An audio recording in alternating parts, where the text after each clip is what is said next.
बढ़िया। तो पिछले 2 सेशन में तो बहुत बात हम लोग कर चुके हैं, संबंधों के संदर्भ में संवाद को कैसे सटीकता से किया जाए उसको लेकर के। इस सेशन में तो मैं उसमें से सिर्फ कुछ फिनिशिंग टच देने का काम कर देता हूँ, और आपको कोई भी उदाहरण लगता हो जहाँ पर कैसे सुना जाए ये आपको नहीं पता चल रहा हो तो आप बिना संकोच बता सकते हैं, कैसे बोला जाए ये नहीं पता चल रहा हो तो भी बिना संकोच बता सकते हैं, दोनों को रिस्पॉन्ड कर देंगे। दीदी कोई सवाल पूछ रही थी ब्रेक में, कहाँ है? यस प्लीज माइक दे दीजिएगा इधर, पहले उनके प्रश्न को उत्तर दे दें फिर हम आगे चलेंगे। और कल सुबह से हम समाज की व्यवस्था को शुरू करेंगे, तो आज परिवार वाला जितना भी मुद्दा है उसको क्लोज कर लेंगे, सुबह समाज से शुरू करेंगे। जी जी नमस्कार। नमस्ते। अब तक जो सेशन सुना और इससे पहले भी मैंने सुना हुआ है और अलग अलग प्रकार से हम लोग सुनते हैं, लेकिन जैसे मोबाइल को बार बार रिचार्ज करना पड़ता है उसी तरह हम तो रिचार्ज हो जाते हैं, लेकिन आसपास का जो वातावरण होता है ओके हाँ उसके हिसाब से फिर डिस्चार्ज हो जाते हैं। जो आसपास की वातावरण में जो गंदगियाँ होती मतलब उससे हम बार बार ट्रिगर होता है, तो ये सब ये जो सीखा हुआ है ना फिर कैसे अप्लाई कर पाते हैं वो समझ में नहीं आता। बढ़िया, थोड़ा कोशिश करता हूँ कि मैं उसका उत्तर दे सकूं।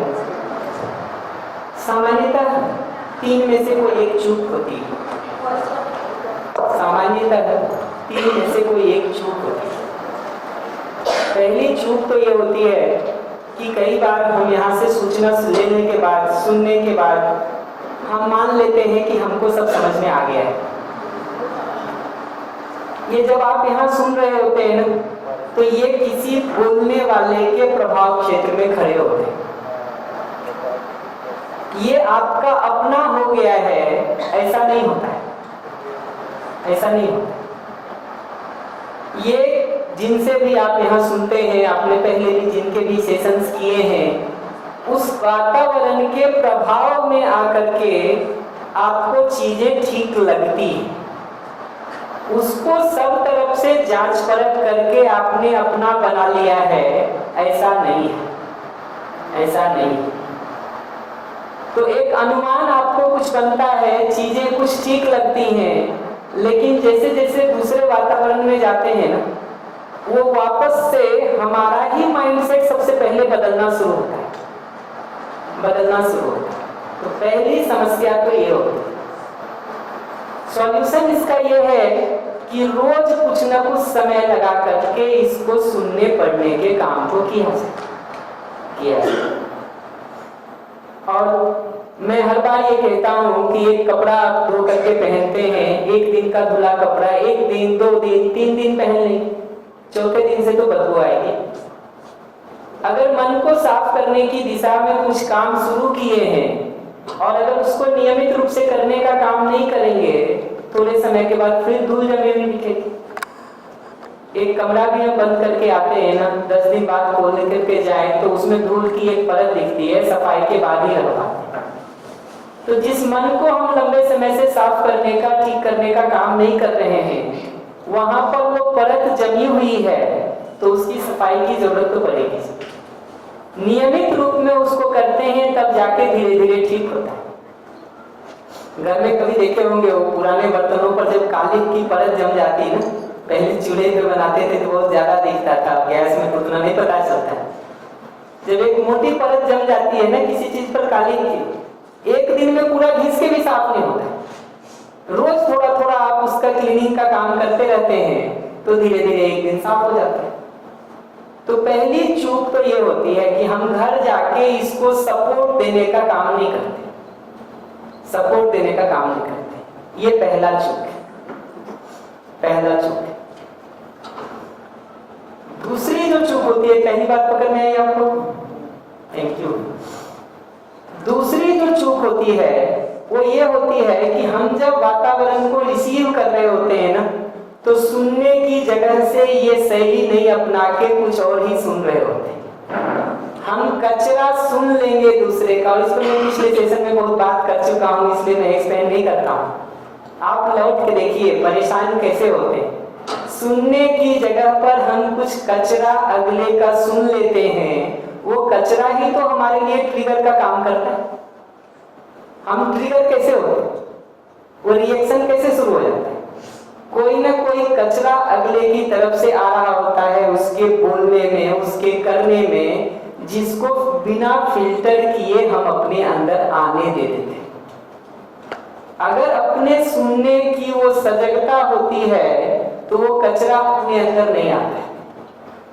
कचरा एक बार अंदर आएगा तो अपनी स्थिति असंतुलित होगी ही। जैसे ही सुनने की जगह पर उस तात्पर्य और आशय को पकड़ने के बदले भाषा, टोन, शैली में उलझ गए तो बात वहीं पटरी से उतर जाएगी गाड़ी। अपने ऊपर ले करके अगर उसको सुनना शुरू किए, सामने वाले को जब सुन रहे हैं तो उसकी भाषा से, उसके भाव की, उसके विचार की, उसके समझ या मान्यता की क्या स्थिति है, ये सुनने की चीज होती है। अगर उसको छोड़ करके हम अपने ऊपर लेके उसको सुनना शुरू किए तो हम सफाई देना शुरू कर ही देंगे। फिर या तो हम डिफेंसिव होंगे तो अपना सारा जस्टिफिकेशन देंगे, और रिएक्टिव हो गए हम बताएंगे तुम कौन से ठीक हो। ये दो में से कोई एक डिजाइन हमारा शुरू हो जाता है, या तो डिफेंसिव एटीट्यूड शुरू होता है या रिएक्टिव एटीट्यूड शुरू होता है। डिफेंसिव शुरू होता है तो अगले का वाक्य पूरा होने के पहले हम सारा सफाई देना शुरू करते हैं, और रिएक्टिव शुरू होता है तो हम उसके ऊपर भी इतना सारा कचरा डाल देते हैं कि तुम हमारे ऊपर काली पोत रहे हो, तुम्हारे मुंह पे हम पोत देते। थोड़ी देर के बाद दोनों बोल रहे होते हैं, सुन कोई नहीं रहा। तो ये दूसरी जगह है कि अगर सुनने में ये चूक करेंगे कि फोकस को सामने वाले से हटा करके अपने ऊपर ले आएंगे तो रिएक्शन शुरू हो जाएगा। हमको समझना जरूरी है कि अगला जो कुछ भी कह रहा है उसमें उसकी दृष्टि मिक्स है। बाहर के दृश्य को देख करके हम कुछ भी डिस्क्राइब करते हैं, बताते हैं, कहते हैं, उसमें हमारी दृष्टि मिक्स होती है। तो जब हम अगले को सुन रहे होते हैं तो उससे अगर कुछ ठीक नहीं लग रहा है तो हमको उसकी दृष्टि का पता चलता है। उससे हमारे बारे में क्या पता चलेगा? कुछ नहीं। हमारे बारे में तो पता चलता है हमारे मुंह खोलने से। आपके मुंह खोलने से तो मुझे सिर्फ और सिर्फ आपके बारे में पता चलता है कि आपके अंदर क्या है। जीवन क्रिया में उसको विस्तार से बात कर चुके हैं कि जो हमारी समझ या मान्यता होती है वही हमारी इच्छा, विचार, आशा का आधार बनती है, वही बाहर व्यवहार कार्य में आती है। तो आपका व्यवहार, आपका भाषा आपके विचार के बारे में हमको बताता है, आपकी इच्छा के बारे में बताता है, आपकी समझ या मान्यता के बारे में बताता है। मेरे बारे में क्या बताता है? जस्ट नथिंग कि नहीं। ऐसे ही आगे ये बात कही थी जिसको फिर से मैं बहुत इलेबोरेट नहीं कर रहा हूँ, ध्यान दिला दे रहा हूं बस, कि सुनते समय जितने भी गुस्से से, क्रोध से, नाराजगी से, विरोध से कुछ कह रहा होता है वो अपनी किसी न किसी जरूरत को बता रहा होता है, और हमको सुनने की जगह से उस जरूरत को सुनने की जरूरत है। तो ये जितने स्टेटमेंट लिखे हुए ना आगे, कुछ को तो मैंने बता दिया था, एक आध अभी लेके और बता देता हूं। जितना भी आप देखेंगे ना, ये जितने स्टेटमेंट दिखाई दे रहे हैं ये सब में एक सर्टेन लेवल का कचरा है, एक निश्चित मात्रा में कचरा डाल के बोला हुआ स्टेटमेंट। अगर इसको कचरे सहित ही सुन लेंगे कि तुम्हारे कारण मेरी जिंदगी तबाह हो गई है, तो हम बहुत सारा कुछ बताने वाले हैं अभी आपको। अगर इस स्टेटमेंट को हम फिल्टर करके सुनने का काम कर पाते हैं, कचरे को बाहर हटा के सुनने का काम कर पाते हैं, तुम्हारे कारण मेरी जिंदगी तबाह हो गई है का मतलब इतना ही सुनाई देता है कि सुबह से बच्चे को देखना, खाना बनाना, या ये सास ससुर की सेवा, या ये काम, ये सबको करने में मुझे थोड़ी कठिनाई हो रही है, ये दो कामों में मुझे थोड़ा सहयोग कर दोगे तो अच्छा लगेगा। कहना तो इतना ही चाह रहे हैं। सारे कचरे के साथ कहना क्या चाहते हैं? कहना तो इतना ही चाह रहे हैं जो मैं एकदम सरल उदाहरण दे रहा था कि हम कमरे में झाड़ू लगाए और आपको ठीक नहीं लगता है, आप कहते हैं श्याम तुम बहुत लापरवाह हो। अगर मैंने यही सुन लिया कि मैं बहुत लापरवाह हूं, तो मैं बताने वाला हूं कि मैं कैसे कैसे ठीक हूं या तुम कौन से ठीक हो। डिफेंसिव होंगे तो मैं कैसे कैसे ठीक हूं, ऑफेंसिव होंगे तो तुम कौन से ठीक हो। अगर सुनने की जगह से सुनते हैं तो इतना ही सुनाई देता है हमको कि आप कह रहे हैं कि श्याम बाकी कमरे में तो तुमने ठीक झाड़ू लगा दिया है, ये सोफे के नीचे का भी थोड़ा कचरा निकाल देते तो हमको अच्छा लगता। इतना ही तो कह रहे हैं। ये आपकी नीड को सुनने का काम अगर हम कर पाते हैं कचरे को बाहर छोड़ करके ना, तो संतुलन रह पाएगा कठिन वातावरण में भी। ये सुनने की कला को बोलने के पहले इसीलिए चर्चा को शुरू किया कि कचरा एक बार बाहर का अंदर आ गया, फिर तो जो बाहर निकलेगा वो खराब ही निकलेगा जी। हम सजग नहीं होते हैं, बाहर से जो इनपुट आ रहा है हम उसमें सजग नहीं है, बल्कि चुन चुन के सब जगह का कचरा लाके घर में भरने के अभ्यस्त हो गए। तो आप जो कुछ भी कहते हो उसमें से सारा कचरा चुन करके मैं अपने घर में भरने का काम कर लेता हूँ। बदबू नहीं आएगी घर से तो क्या आएगी, क्या आएगी। तो सुनने की जगह से वो फिल्टर करके जितना सुनने का काम कर पाएंगे ना, वातावरण से उतना अप्रभावित रहने का काम होता है। जिसको आप खराब वातावरण कह रहे हैं, जिसको आप कठिन वातावरण कह रहे हैं, उससे अप्रभावित रहने का काम हो पाता है। और सही अर्थों में देखिए ना, तो ये कठिन वातावरण ही है जो ये तय करता है कि वस्तुतः हम समझ से चल रहे हैं या वातावरण के दबाव और प्रभाव से ही चल रहे हैं। अच्छे वातावरण में अगर जीने का काम कर रहे हैं ना, तो बहुत संभावना है कि दबाव और प्रभाव ही हो वातावरण का। कठिन परिस्थिति में भी हमारा संतुलन ठीक है, यही इस बात का प्रमाण है कि हम समझ से गवर्न हो रहे। कुछ चीजों को हमने ठीक ठीक समझा है और वो समझ आधार है हमारे जीने का, यही प्रमाण है उसका। नहीं तो वातावरण ठीक होने से तो कुछ पता नहीं चलता। कभी आप किसी सेंटर में, संस्थान में जाके थोड़े दिन रहते हैं ना, अच्छा जी लेते हैं, 6 महीना भी रह लेते, साल भर भी रह लेते, सब ठीक चलता है।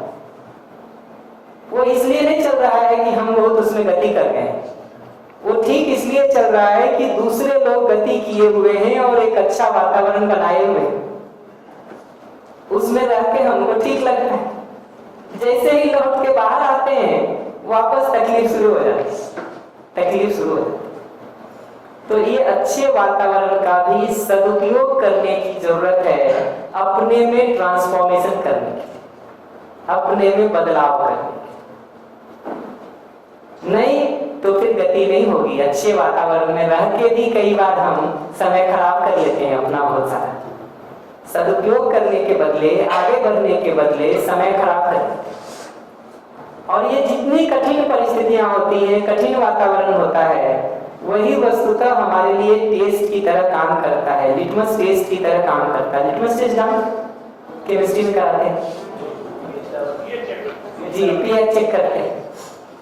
तो वो लिटमस टेस्ट की तरह काम करता है कि वास्तव में हम समझ से चल रहे हैं कि वातावरण से चल रहे हैं। तो समझने के आधार पर अगर हम फिल्टर करके सुनने का अभ्यास हो गए हैं, नॉइज को सारा बाहर छोड़ करके सिग्नल को सुनने के अभ्यस्त हो गए हैं, तो जिंदगी ठीक चल सकती। अगर वो सुनने का काम नहीं करेंगे तो कठिनाई शुरू हो जाएगी, कठिनाई शुरू हो जाएगी, शुरू हो जाएगी। वो ब्रेक के पहले पूछ रहे थे छिद्रान्वेषण के स्थान पर सत्यान्वेषण की बात। तो श्रद्धेय नागराज जी ने एक जगह पर लिखा है, और अनुभव के बाद भी जो है वो मुझे लगता है 40-45 साल बाद संवाद हो रहा होगा, तब वो ये बात कह रहे हैं कि बेकार से बेकार आदमी भी जिसको हम कहते हैं ना, उससे भी मैं मिलता हूं तो कुछ ना कुछ सीखता हूं, कुछ ना कुछ सीखता हूं।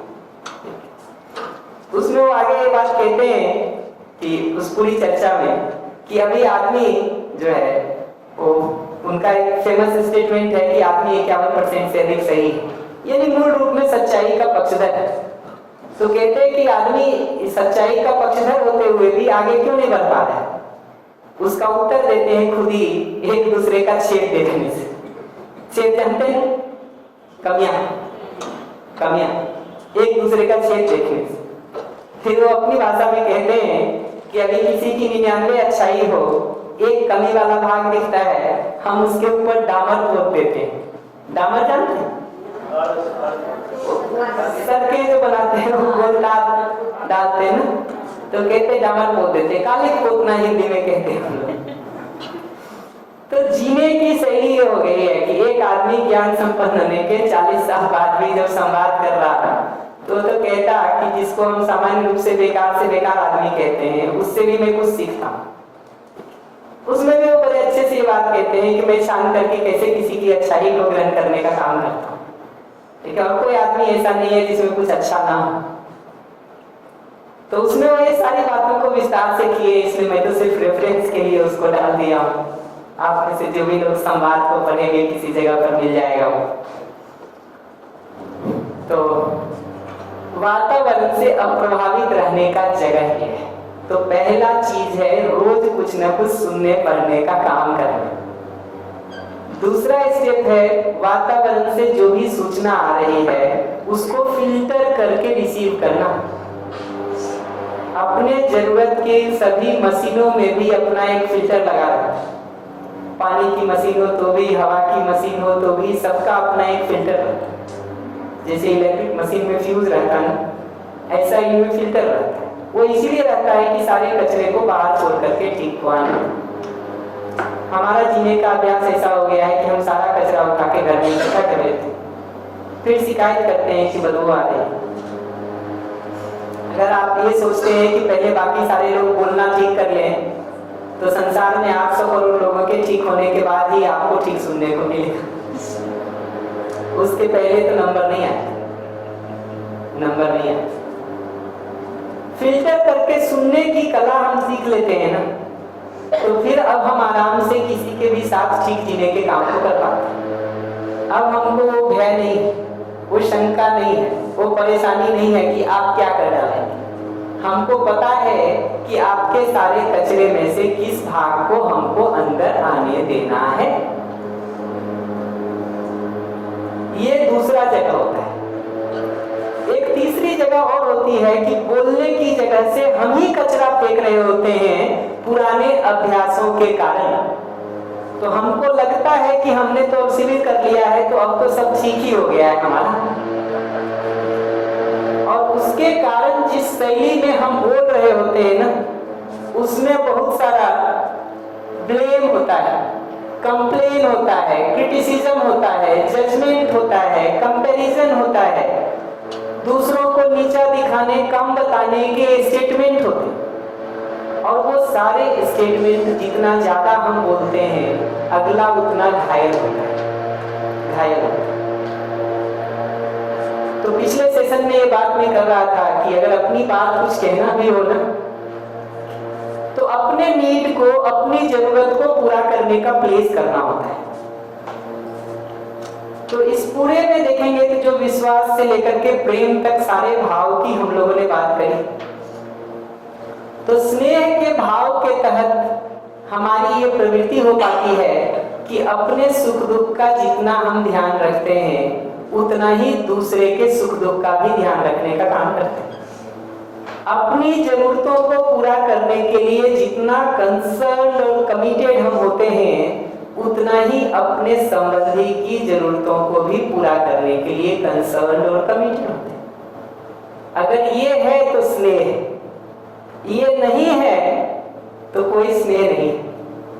हमारे एक पुराने मित्र जीवन विद्या का प्रबोधन करने वाले पति पत्नी दोनों, वो किसी दिन ये कह रहे थे कि सारा जीवन विद्या का शिविर ये करने के बाद भी ठंड के मौसम में जब सुबह ठंड लग रही होती है ना, दोनों एक दूसरे का मुंह देखते हैं कि कौन चाय उठ के बनाए और दूसरे को भी पिलाए। तो हमको लगता है कि समझदार हमें चाय उठ के तुम पिला। तो समझदारी का टैक्स मानते हैं हम कि दूसरे लोग हमारे साथ जिम्मेदारी पूर्वक जी हैं। हम ये नहीं देख पाते हैं कि समझदारी का प्रमाण है अपना जिम्मेदारी पूर्वक जीना। हमारे समझदारी का मूल प्रमाण ये नहीं है कि बाकी सब लोग हमारे साथ ठीक जिए। हमारे समझदारी का मूल प्रमाण तो ये है कि मैं आप सबके साथ ठीक जीने का काम कर पाता। अगर वो मैं कर पा रहा हूं तो मेरी समझदारी है, अगर वो नहीं कर पा रहा हूं तो कौन सा हमारा समझदारी का प्रमाण है। इस बात के सम्मेलन में अजय जैन जी बता रहे थे नागराज जी की घटना, कि वो जो मैं ब्रेक में किसी को सुना भी रहा था कि वो ये बात कह रहे थे कि अपने विकसित होने का प्रमाण या पहचान ये नहीं है कि हम बाकी सब लोगों को अविकसित और बेकार सिद्ध कर दें। हमारे विकसित होने का, समझदार होने का, सही या ठीक होने का प्रमाण या पहचान ये नहीं है कि हम बाकी सबको बेकार सिद्ध कर दें, नालायक सिद्ध कर दें, नकारा सिद्ध कर दें। उसका प्रमाण ये है कि हम दूसरे को भी विकसित होने में, ठीक होने में सहयोग कर पाते हैं, भूमिका निभा पाते हैं, सपोर्ट कर पाते हैं। ये है तो ठीक जीना है, ये नहीं है तो फिर क्या कहा जाए इसे, फिर क्या कहा जाए। तो कोर प्रिंसिपल आप इस जगह से देखेंगे ना पूरे भाव के साथ, तो एक बार अगर हमारा अपनी जरूरत और आपकी जरूरत दोनों को पूरा करने का कमिटमेंट होता है ना, तो सुनने की जगह से हम आपकी जरूरत को सुनने का काम करते हैं, सारा कचरा बाहर छोड़ देते हैं। बोलने की जगह से हम अपनी जरूरत को बोलने का काम करते हैं, बिना दूसरे को ब्लेम किए हुए, कंप्लेन किए हुए। ये जो ब्लेम के साथ, कंप्लेन के साथ, क्रिटिसिज्म के साथ, जजमेंट के साथ दूसरे को कटघरे में खड़ा करके जो बोलने का काम हम करते हैं, उसमें कुछ बात बनती नहीं। हमारा तरीका ही इतना घायल और आहत करने वाला होता है कि दूसरे तक हमारी बात पहुंचने का तो नंबर ही नहीं आता जी। वो हमारे तरीकों से ही घायल और आहत हो जाता है, सामने होते हुए भी कान बंद किए होता है, वो कटोरा उल्टा हो जाता है, डालते रहिए फिर जितना डालना है। मैं इसको कहता हूँ अपना डिफेंस मैकेनिज्म ऑन कर लेता है, तो सारे कांटे खोल लेता है एकदम ऐसा। अब उसको आप कितना भी दबाने का कोशिश करिए, वो दबने वाला नहीं, उसमें कुछ नहीं निकले। तो ये जो कम्युनिकेशन की जगह पर एक मुख्य बात ये पकड़ने की है कि हम जब भी चीख चिल्ला रहे होते हैं तो हमारी अपनी कोई जरूरतें हैं जो पूरी नहीं हो रही। इसी तरह से अगला भी जब चीख करके, चिल्ला करके कुछ कह रहा है तो उसकी कोई जरूरत है जो पूरी नहीं हो रही है। तो उस जरूरतों को ही यहाँ नीड के फॉर्म में पहचाने हैं। ये नीड जब पूरी होती है तो हमारे अंदर पॉजिटिव इमोशंस दिखाई देते हैं, खुशी दिखाई देती है, प्रसन्नता दिखाई देती है, उत्साह दिखाई देता है। ये जरूरतें जब पूरी नहीं होती हैं तो सारा नेगेटिव इमोशंस दिखाई देता है, क्रोध दिखाई देगा, विरोध दिखाई देगा, घृणा दिखाई देगी, नफरत दिखाई देगा, ये सारा वहां दिखे। अपनी जरूरतों के पूरा नहीं होने से हमको परेशानी, अपनी जरूरतों के पूरा होने से हमको प्रसन्नता है। तो हमारे को दुखी होने की जगह से कोई दूसरा ट्रिगर का काम तो कर सकता है, ट्रिगर का काम हो सकता है, मूल कारण नहीं होता है हमारे दुखी होने का। तो अगर ड्राइवर के आने से ऑफिस में देर हो रही है और हम परेशान हो रहे हैं, तो मूल कारण ड्राइवर का देर आना नहीं, मूल कारण यह है कि हम 9 बजे ऑफिस नहीं पहुंचेंगे तो मीटिंग में लेट होंगे, डांट पड़ेगी या जो कुछ भी होगा उसकी परेशानी, वो हमारा मूल कारण है। अगर उस मूल कारण पर हम फोकस रहते हैं ना, तो उस मूल कारण को पूरा करने के उपाय को सोचने पर भी काम कर सकते हैं। नहीं तो अभी हमारा सारा मानस ब्लॉक हो जाता है ड्राइवर को कंप्लेन करने में, शिकायत करने में, कटघरे में खड़ा करने में, पनिश करने में, सारा मानस उतने में ही घूमता है। क्योंकि समस्या के मूल कारण के रूप में अगर आप ही दिख रहे हैं तो इलाज तो आप ही का करेंगे, और किसका किसका इलाज करेंगे। अगर दिखता है कि समस्या का मूल कारण मेरी अपनी कुछ जरूरतों का पूरा नहीं होना है, तो उन जरूरतों के पूरा होने पर हम काम कर पाते हैं। मैं इसको समझने के लिए ये उदाहरण हर बार देता रहता हूँ कि मुझे रात में अगर 3 बजे कहीं रेलवे स्टेशन पहुंचना था और मैं इस बात के लिए चिंतित और परेशान हो रहा था कि रात को 3 बजे पहुंचेंगे तो कैसे घर जाएंगे, मुझे वेट करना पड़ेगा 3 घंटे और नई जगह पर मुझे परेशानी हो रही वेट करने में। मैं ये सोचते हुए जा रहा हूँ और मेरी ट्रेन 3 घंटे लेट हो जाए, सुबह 6 बजे पहुंचे, हमको आराम मिलता है कि परेशानी होती है? आराम मिलता है, आराम मिलता है। दूसरा सिचुएशन लीजिए, हमको 8 बजे रेलवे स्टेशन पहुंचना था, 9 बजे से मुझे मीटिंग अटेंड करनी थी और फिर ट्रेन लेट होनी शुरू हो जाए और 3 घंटे लेट हो जाए। अब आराम मिलेगा कि तकलीफ होगी? तकलीफ होगी। ऐसा लगता है कि कैसे उतर के ट्रेन को धक्का मारते हैं। मन में यही चलता रहता है कि ये ट्रेन को आज ही लेट होनी थी, समस्या आज ही खड़ी होनी थी। ये दिखना जरूरी है कि बाहर ट्रेन के लेट होने की घटना दोनों समय एक जैसी हो रही है। एक समय हमारी जरूरत पूरी हो रही है तो प्रसन्नता का कारण बनती है, एक समय हमारी जरूरत पूरी नहीं होती है तो परेशानी का कारण बनती है। तो बाहर की घटना ट्रिगर हो सकती है, स्टिमुलस हो सकता है, उद्दीपक हो सकता है, उत्तेजक हो सकता है, पर मूल परेशानी तो हमारी अपनी कुछ जरूरतों के पूरा नहीं होने से। इनफैक्ट ध्यान से देखेंगे ना तो बाहर के जगत में हम इस प्रिंसिपल को अप्लाई कर रहे हैं। रोड पर चलते हुए पैर में कांटा, कंकर, पत्थर ये लगता है तो तकलीफ होती है, तकलीफ होती है, परेशानी होती है। अगर कांटे को ही, कंकर को ही, पत्थर को ही परेशानी का मूल कारण मानेंगे ना तो पूरे संसार में झाड़ू मारने की जरूरत पड़ेगी कि नहीं? जहां जहां हम जाए आगे तो झाड़ू मारने वाला चलते रहना चाहिए, क्योंकि कंकर पत्थर तो हर 2 मिनट में आ जाएगा, उसकी जरूरत पड़ेगी। पुराने जमाने में देखे होंगे राजा और महारानियां जब चलती थी ना कैसे झाड़ू मारने के लिए लोग चलते रहते थे।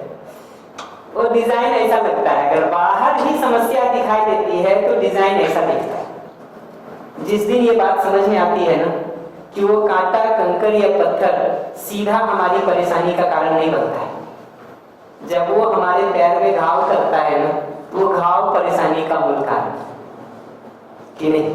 कांटा, कंकर, पत्थर बाहर हो भी घाव ना हो हमारे इसमें तो परेशानी हो नहीं हो।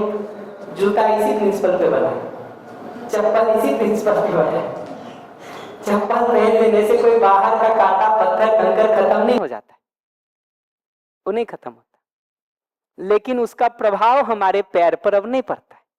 अब हमारे शरीर में घाव नहीं होता है, इसलिए कांटा और पत्थर रहते हुए भी हम सुरक्षित रह पाते।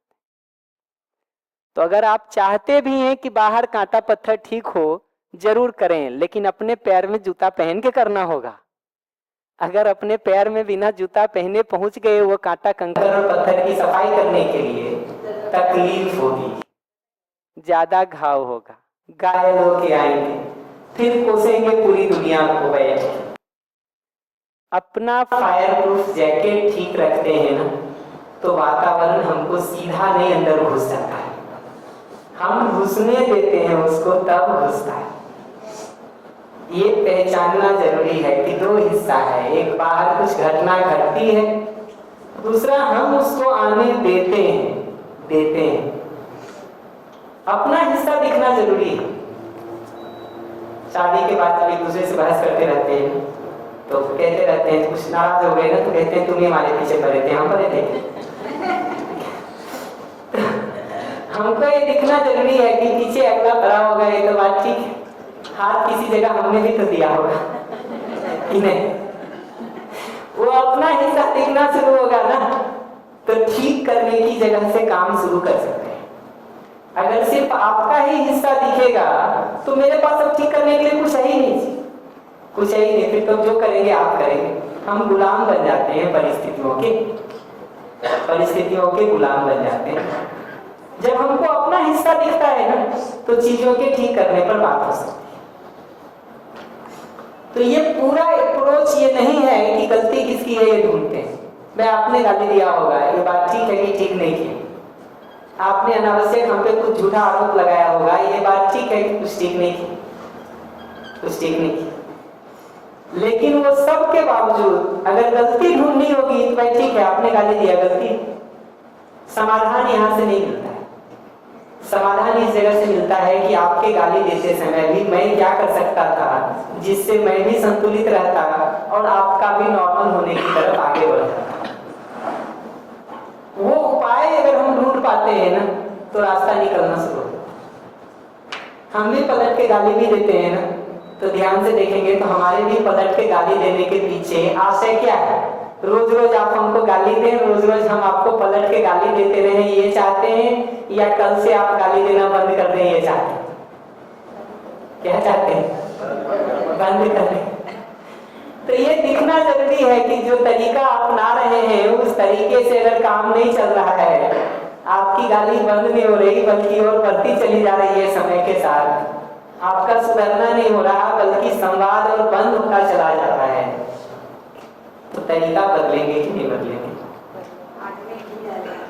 आग में घी डालते हैं, आग में घी डालते हैं, डिजाइन ऐसा हो गया, डिजाइन ऐसा हो गया। तो नीड और इमोशंस किसको कह रहे हैं पता चल गया? ये आवश्यकता है, नीड्स कहिए, आवश्यकता कहिए, जरूरत कहिए, और इमोशन का मतलब हम क्या महसूस कर रहे हैं। तो जरूरतों के पूरा होने से सकारात्मक महसूस होता है, पूरा नहीं होने से नकारात्मक महसूस होता है।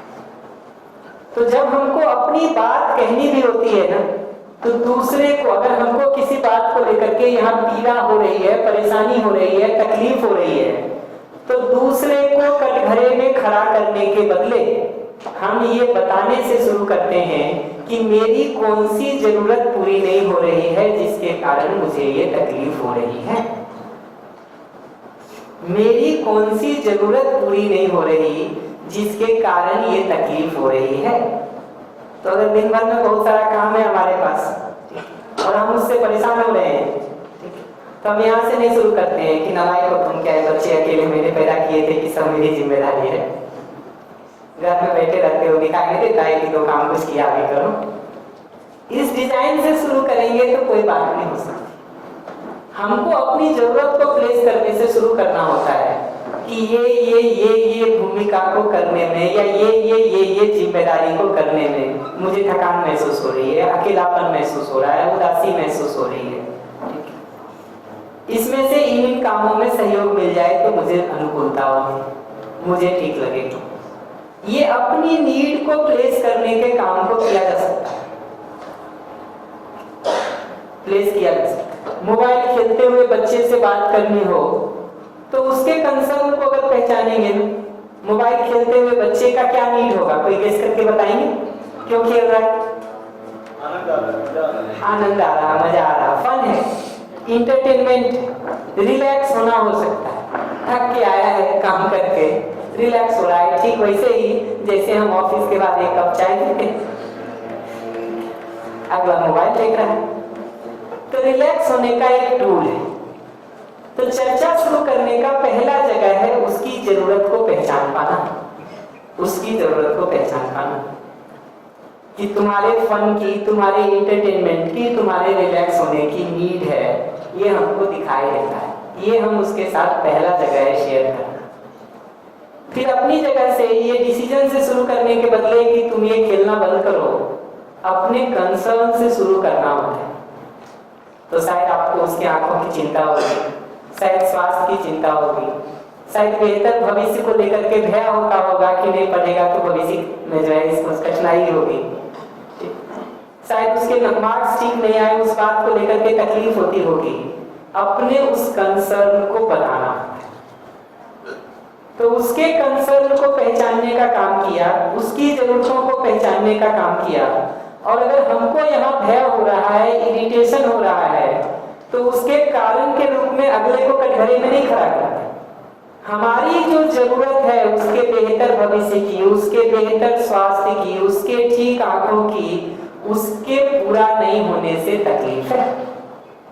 क्योंकि मोबाइल को छोड़ के टीवी में लग जाए, टीवी को छोड़ के किसी तीसरे चीज में लग जाए, अगर हमारी जरूरत पूरी नहीं होगी तो हमारी तकलीफ एक सी ही बनी रहेगी कि नहीं। तो अपनी उस जरूरत को पहचान करके प्लेस करने का काम करना काम। फिर हमारी जरूरत और अगले की जरूरत दोनों कैसे पूरा हो सकता है, उसके संदर्भ में सारी चर्चा को की जाती है। तो अपनी पीड़ा को अगर प्लेस करना भी है हमको, तो हमारी कौन सी जरूरतें पूरी नहीं हो रही हैं उसको हम प्लेस करने का काम करते हैं। अगर इस फॉर्मेट में बोलेंगे ना, तो उसका सिंटैक्स स्ट्रक्चर वाक्य ऐसा बनता है कि मुझे ये पीड़ा तकलीफ परेशानी हो रही है क्योंकि मेरी ये जरूरतें पूरी नहीं हो रही है। इस वाक्य में सिर्फ मैं आता है, तुम कहीं से नहीं आता है। मुझे ये तकलीफ हो रही है, पीड़ा हो रही है, परेशानी हो रही है, अकेलापन हो रहा, उदासी हो रहा, जो भी हो रहा, क्योंकि मेरी ये जरूरतें पूरी नहीं हो रही है। इस वाक्य की संरचना में देखिएगा तो तुम कहीं से नहीं आता। अगले को कटघरे में खड़ा तभी हम कर पाते हैं जब वाक्य में तुम लिखते हैं। तो अभी वाक्य ऐसा होता है कि पीड़ा मेरी कारण तुम, तकलीफ मेरी कारण तुम। जैसे ही इस भाषा में हम बात को शुरू करते हैं, अगला अपने को कटघरे में पाता है, ब्लेम में पाता है, कंप्लेन के सिचुएशन में पाता है, क्रिटिसिज्म के सिचुएशन में पाता है, जज करने की जगह पे पाता है, नालायक, निकम्मा, आवारा, दसियों हम लेवल लगाने को बैठे हुए। इस भाषा से हम जैसे ही शुरू करते हैं ना, अगला हमसे जुड़ाव ही नहीं महसूस करता है, टूटना वहीं हो जाता है, कनेक्शन वहीं पे ब्रेक हो जाता है। और वो कनेक्शन ब्रेक हो गया तो अब डेटा ट्रांसफर नहीं हो सकता, अब कनेक्शन का कोई काम नहीं हो सकता। तो इस स्ट्रक्चर की ब्यूटी ये है कि जब हम आपको सुन रहे होते हैं तो अपने ऊपर नहीं लेते। आपकी कौन कौन सी जरूरतें पूरी नहीं हो रही हैं जिसके कारण आप गुस्सा कर रहे हैं, वही सुनते हैं। और जब अपने इरिटेशन को बता रहे हैं, अपनी उदासी को बता रहे हैं, अपने अकेलापन को बता रहे हैं, अपनी परेशानी या पीड़ा को बता रहे हैं, तो मेरी कौन कौन सी जरूरतें पूरी नहीं हो रही हैं उसको हम बताते हैं। तो अपनी बात करते समय वाक्य में केवल मैं आता है, तुम कहीं से नहीं आता, आप कहीं से नहीं आते। और आपको सुनते समय सिर्फ आप ही होते हैं, उसमें मैं कहीं से नहीं आता। ये स्ट्रक्चर समझ में आया क्या कह रहा हूं?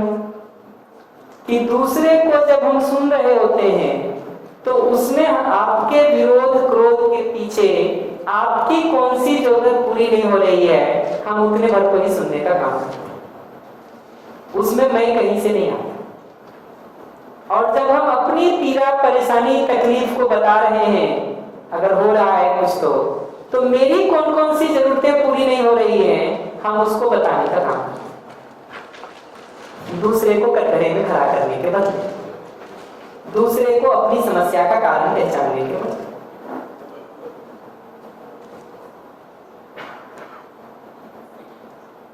ये ध्यान रखेंगे ना कि पैर में घाव होने से तकलीफ है, कांटा होने भर से तकलीफ नहीं है। तो चप्पल ईजाद इसी बेसिस पे हुआ है, जूते का खोज इसी बेसिस पे हुआ है। तो दो उपाय है, या तो पूरे संसार में घूम घूम के पहले कांटा हटाइए, तब तक लहूलुहान होते रहिए, या दूसरा उपाय यह है कि आराम से जूता चप्पल पहन लीजिए, फिर पूरे संसार का कांटा हटाइए। नहीं हटाइए ये नहीं कह रहा हूँ, लेकिन जितना मोटा कांटा हटाना चाह रहे हैं ना, जूते का नीचे वाला हिस्सा उतना मजबूत होना जरूरी है। क्यों माता जी? ये दिखना जरूरी है, प्रिंसिपल लेना है। यहाँ खूब हटाइए, शौक से ना हटाइए, मैं नहीं कह रहा हूँ, लेकिन अपनी सुरक्षा के साथ कीजिए। तो सुनते समय वो सुनने की कला का ठीक होना जरूरी है। बोलते समय जब अपनी समस्या को बता रहे हैं तो अपने नीड्स और अपने इमोशंस को बताने का काम करते हैं, उसमें दूसरे को नहीं लाते। ये दो पकड़ में आया, नीड्स और इमोशंस किसको कह रहे हैं? रिक्वेस्ट कराता हूं। नीड एक बार हमको पकड़ में आ जाती है, जरूरतें हमको एक बार पकड़ में आ जाती हैं कि ये जरूरतें हैं, तो उसको पूरा करने के उपाय पर अब हमारा ध्यान जाता है, न कि सिर्फ दूसरे को समस्या का कारण सिद्ध करने। अभी पूरे समय आप देखेंगे ना, जब भी हमको कोई समस्या होती है, तकलीफ होती है, पूरा विचार घूमता रहता है उस अगले व्यक्ति पर जिसको हम कारण मानते हैं समस्या का। पूरा विचार में वही घूमता रहता है, घूम घूम के उसके अलावा कुछ नहीं आता। उसी को कोसना, उसी की शिकायत करना, कितने एहसान हमने उसके लिए किए उसको याद करना, ये ऐसा नालायक निकल गया, ये उम्मीद नहीं थी इससे, सारा कोर वहां खड़ा होता है। जब एक बार ध्यान इस पर जाता है कि मेरी अपनी कुछ जरूरतों का पूरा नहीं होना मेरे परेशानी का मूल कारण है, तो दो फल होता है इसका।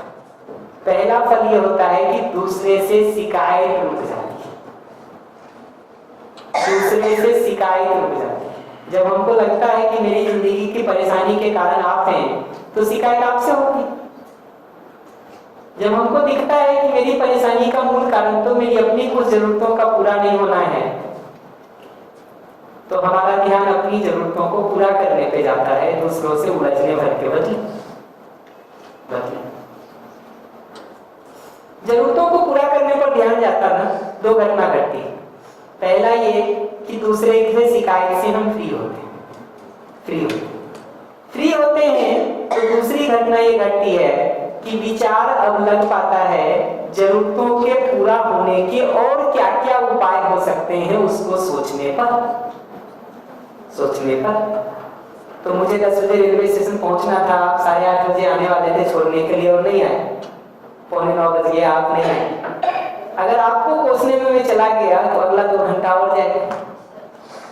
अगर हमको ये ध्यान बना रहे कि मैं जो परेशान हो रहा हूं इसका मूल कारण ये नहीं है कि आप नहीं आए, मैं जो परेशान हो रहा हूं इसका मूल कारण यह है कि मैं 10 बजे की ट्रेन छोड़ना नहीं चाहता, या अगली जो हमारी मीटिंग है मैं उसको टाइमली अटेंड करना चाहता हूं। ध्यान इस पर रहेगा ना, तो 10 बजे स्टेशन पहुंचने के और उपायों को सोचने पर काम कर सकते,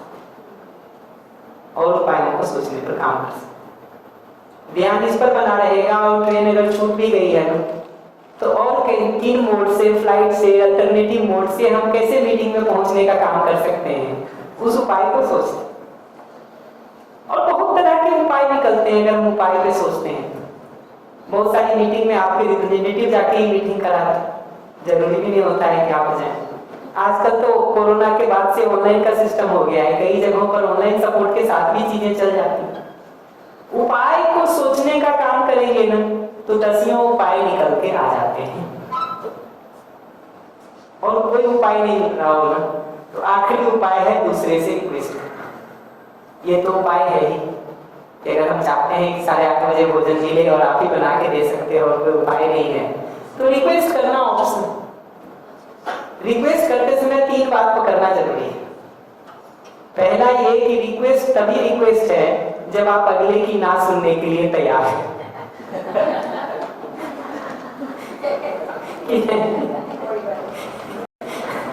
अगर आप अगले की ना सुनने के लिए तैयार नहीं हैं, तो कितना भी पोलाइटली बोल रहे हैं, 10 प्लीज लगा के बोल रहे हैं कि 20, सॉफ्टली बोल रहे हैं कि अति सॉफ्टली, वो है तो डिमांड कि नहीं। रिक्वेस्ट की पहली पहचान ये है कि हम ना सुनने के लिए खुले रहें।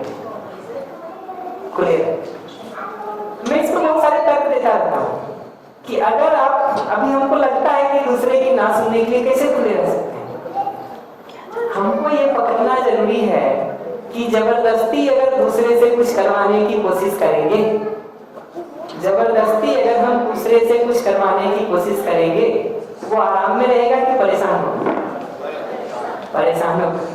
परेशान होगा तो लौट के हमको आराम में रखेगा कि परेशान करेगा?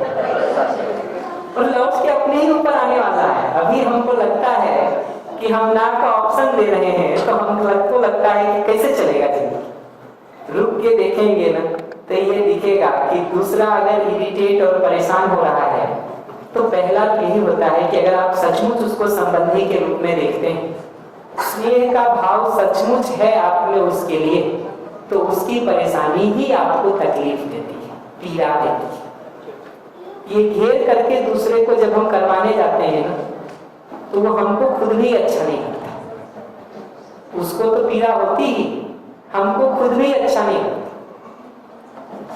फिर उस परेशानी के साथ वो करता भी है ना, तो आधे अधूरे मन से करता है।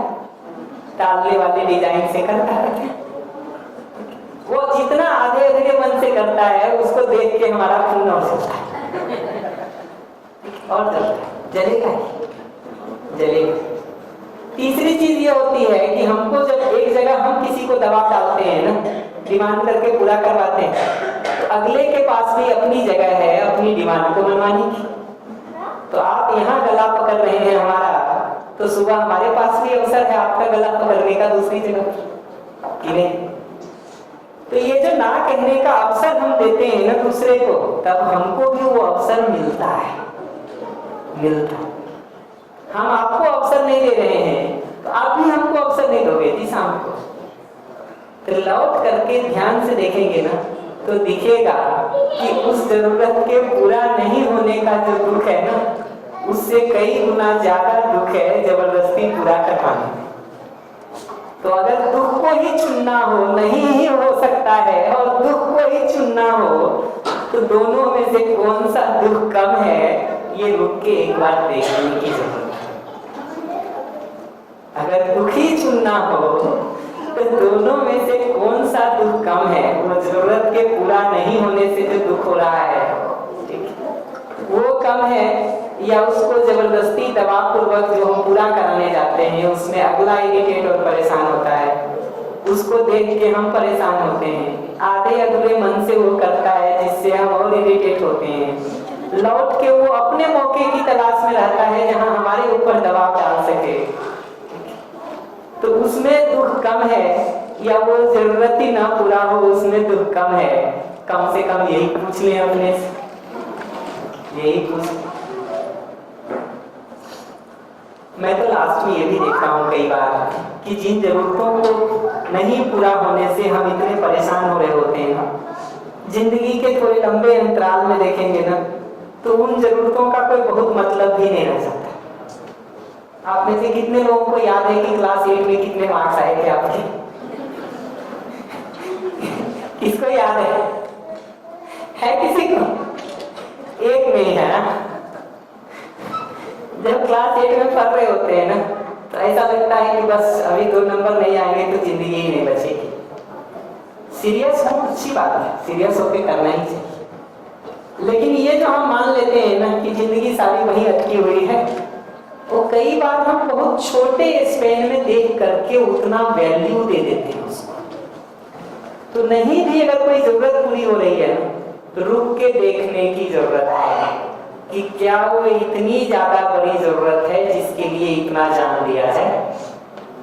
तो दिखेगा आपको कि बड़े स्पेन में इन चीजों का कोई इतना ज्यादा रिलेवेंस भी नहीं होता है, नहीं होता। और ध्यान से देखेंगे ना तो सबसे ज्यादा पॉसिबिलिटी है अगले का सपोर्ट करने का अगर हम रिक्वेस्ट फॉर्म में कहते हैं, बिना ब्लेम किए, बिना कंप्लेन किए, बिना क्रिटिसाइज किए, बिना दूसरे को कटहरे में। आप ही सोचो ना, अगर मैंने आपकी जरूरतों को सुनने का काम किया है, आपसे ही पूछ लेता हूँ, अगर मैंने आपकी जरूरतों को सुनने का काम किया है, उसमें हमारी तरफ से जो हो सकता है मैं उसको पूरा करने के लिए कमिटेड हूँ, प्रयासरत हूँ, ऐसा आपको अगर दिखता है, लौट करके आप हमारी जरूरतों को पूरा करने के लिए कुछ सोचोगे कि नहीं सोचोगे? क्या लगता है?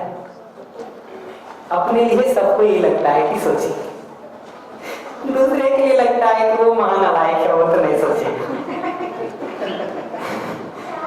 तो अगला अगर नहीं सोचता है ना तो इसका मतलब इतना ही है कि किसी जगह पर हमारे जीने में उसको वो कमिटमेंट नहीं दिखता, वो निष्ठा नहीं दिखती, वो तत्परता नहीं दिखती, तो नहीं सोचता, नहीं सोचता। दूसरी बात रिक्वेस्ट के संदर्भ में ये कहनी कि रिक्वेस्ट जो है ना वो क्लियर और स्पेसिफिक होने की जरूरत है। उदाहरण के लिए तुम मेरा थोड़ा ध्यान रखा करो, ये वाक्य अगर मैं किसी को रिक्वेस्ट में कह भी रहा हूं ना तो ये पता नहीं चलता है कि क्या कर रहे हैं उसके लिए। अगला कहता है तुम्हारा ही तो ध्यान रख रख के तंग है सुबह से, पता नहीं चलता है उसको कि कहीं क्या रहे हैं हम। वो स्पेसिफिक होने की जरूरत है, उसको पता तो चल सके कि क्या कहा जा रहा है। पता नहीं चलेगा तो करेगा क्या? कई बार कुछ लोग ये सोचते हैं कि हमारे बिना बोले अगला सुन ले, समझ ले, कर भी दे। मैं कहता हूं किसी को वैसा पति मिल जाए, वैसी पत्नी मिल जाए तो बहुत अच्छी बात है, बहुत अच्छी बात है। जो बिना सुने बिना बोले सब सुन ले, समझ ले, कर दे तो बहुत अच्छी बात है। इससे अच्छा क्या हो? आप जो ये बात कह रहे हैं ना अभी, जस्ट टॉन्टिंग के पीछे यही रीजन होता है। ठीक बात है। तो उसमें ये पकड़ना जरूरी है कि अगर हम ये अपेक्षा रख रहे हैं कि बिना बोले बिना सुने बिना किए कर दे, अच्छी बात है कोई ऐसा मिल जाए, लेकिन अगर नहीं मिल रहा है ना, अब आपके पास दो चॉइस है। या तो उसको ना बताएं, मन ही मन कुड़ते और परेशान होते रहे, क्योंकि बता भी नहीं रहे हैं और चाह भी रहे हैं कि हो जाए। सही है ना? तो चाह भी रहे हैं कि हो जाए, बोल भी नहीं रहे हैं, तो नहीं होने से परेशान होते रहेंगे, इरिटेट होते रहेंगे, फिर वो 10 तरह के गुस्से में, रिएक्शन में, प्रतिक्रिया में निकलेगा, और जितना वो प्रतिक्रिया में निकलेगा वो अगले को और घायल करेगा और परेशान करेगा। तो हमको पकड़ना जरूरी है कि दो में से एक ऑप्शन है। अगर अगला नहीं समझ रहा है, या तो अपने मन में इसको रख करके हम दुखी और परेशान होते रहें, रिएक्शन 10 जगह पर निकलता रहे, ये उपाय है, या अगले को बिना ब्लेम और कंप्लेन की भाषा में गए हुए अपनी जरूरतों को प्लेस करने का काम कर सकें। ये दो उपाय, जिसमें कम दुख हो वो चुन लिया। अगर दुखी चुनना है, क्या करते हैं? रोड पे आप जा रहे हैं, एक तरफ 4 फीट बड़ा गड्ढा है, एक तरफ 2 फीट बड़ा गड्ढा है, आप गाड़ी किधर से निकालते हैं? 2 फीट वाले से। लेकिन जब गड्ढे में जाना ही है जी, तो जिसमें थोड़ा कम गड्ढा है उसमें से गुजरिए, उसमें से गुजरिए। तो ये पकड़ना जरूरी है कि हमारे एक्सप्रेशन के डिजाइन में ये रिक्वेस्ट होने की जरूरत है। तो रिक्वेस्ट सटीक होने की जरूरत है, डिमांड ना हो, ठीक है? डिमांड ना हो का मतलब ना सुनने के लिए तैयार है, सटीक है। नकारात्मक ना हो का मतलब ये कि हल्ला मत करो, ठीक? ये जो है रिक्वेस्ट नहीं, बेटा बाहर धूप में मत खेलो, ये रिक्वेस्ट नहीं। ये रिक्वेस्ट अगर आप करेंगे ना, हो सकता है वो छोड़ के कोई तीसरा काम करना शुरू कर दे जो आपको ज्यादा खून जाए। तो रिक्वेस्ट तब है जब हम पॉजिटिवली बता सकें कि ये करो। जो नॉन वायलेंट कम्युनिकेशन के मार्शल रोजेनबर्ग हैं, वो एक उदाहरण बार बार देते रहते हैं, थोड़े बहुत मॉडिफिकेशन के साथ में सुनाता हूँ आपको। कि कहते हैं कि किसी पत्नी की इच्छा ये थी कि हस्बैंड ऑफिस से थोड़ा टाइम से लौट आए और बात करें, थोड़ा समय दे, बात करें, ठीक, थोड़ा टाइम स्पेंड कर सके, कुछ घूम सके, बातें कर सके, एक दूसरे के साथ भाव साझा कर सके। और बहुत बार देखेंगे ना, तो कई बार जो ये बात करने की जरूरत है ना, वो इसलिए नहीं होती है कि हमको कोई समाधान चाहिए उसका। दिन भर के कई सारे, जैसे मान लीजिए मार्केट से गए और कुछ धूप लग गई, तकलीफ हो गई, ठीक, कुछ देख लिया, कुछ घटना घट गई, और आपसे हम आके साझा कर रहे हैं ना, तो इसलिए नहीं कर रहे हैं कि आप उसका समाधान बताएंगे, ठीक है? ये अपेक्षा नहीं है। अपेक्षा ये है कि अगला उसको सुन सके, जो हमको महसूस हुआ है उसको हम दूसरों के साथ साझा करना चाहते हैं। कई बार हम गलती ये करते हैं कि उसको सुनते हुए जो है ना, सुनने के बदले वो क्या महसूस कर रहा है उसको पकड़ने के बदले सुझाव और सलाह देना शुरू करते हैं। वो अगले को फर्दर इरिटेट करता है, फ्रस्ट्रेट करता है। हम समाधान पुरुष हो जाते हैं, वाकई पूरा नहीं होता है कि हम सलाह देना जरूर करते हैं।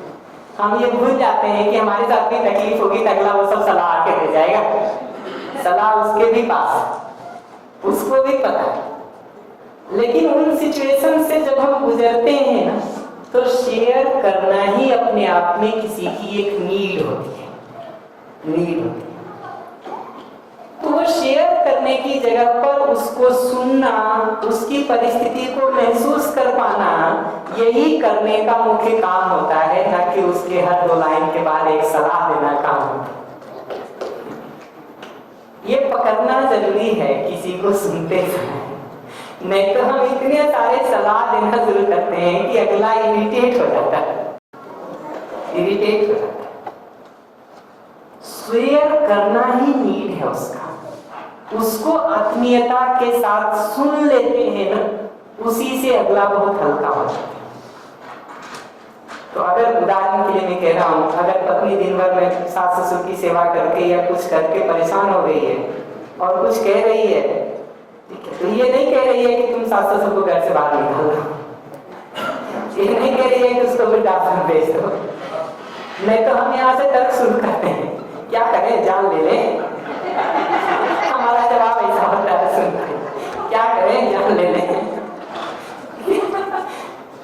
ये कोई नहीं कह रहा जी, किसी को ये नहीं लगता है कि जान ले लिया जाए। अगले को इतना ही लगता है कि उसको दिन भर में जो तकलीफ हुई है उसको कम से कम आप महसूस तो कर सकें, ठीक है। उसको जो दिन भर में झेलना पड़ा है, जो पीड़ा हुई है, जो तकलीफ हुई है, उसको आप महसूस कर सकें, इतने भर के लिए वो शेयरिंग है, इतने भर के लिए वो शेयरिंग है। हम वो नहीं करते हैं, वहां से तकलीफ है, तकलीफ। तो कई बार सुनने की जगह से ये शेयरिंग ही एकमात्र नीड होता है। वो अगर सुन लिए ठीक से तो बात पूरी होगी, बात पूरी होगी। तो मैं लौट के आता हूँ मास्टर रोजिनबर्ग की स्टोरी पर कि वो कहते हैं कि फिर वाइफ ने जो है, अब उसको कहना तो है कि भाई आ जाओ, थोड़ा टाइम स्पेंड कर लो, थोड़ी बातें कर लेंगे, क्योंकि वो शेयरिंग की नीड है। लेकिन वो शुरू यहाँ से नहीं करते, शुरू यहाँ से करते ऑफिस में लेट तक रहने से तुम्हारा स्वास्थ्य खराब हो जाए, थोड़ा जल्दी लौट आया करो। ये सलाह दिया वाइफ ने किसी हस्बैंड को। अगले हस्बैंड ने कहा बिल्कुल ठीक बात। अगले दिन हस्बैंड फिर जो है, जो 7:30 बजे आया था, आता था रोज, वो 8:30 बजे है।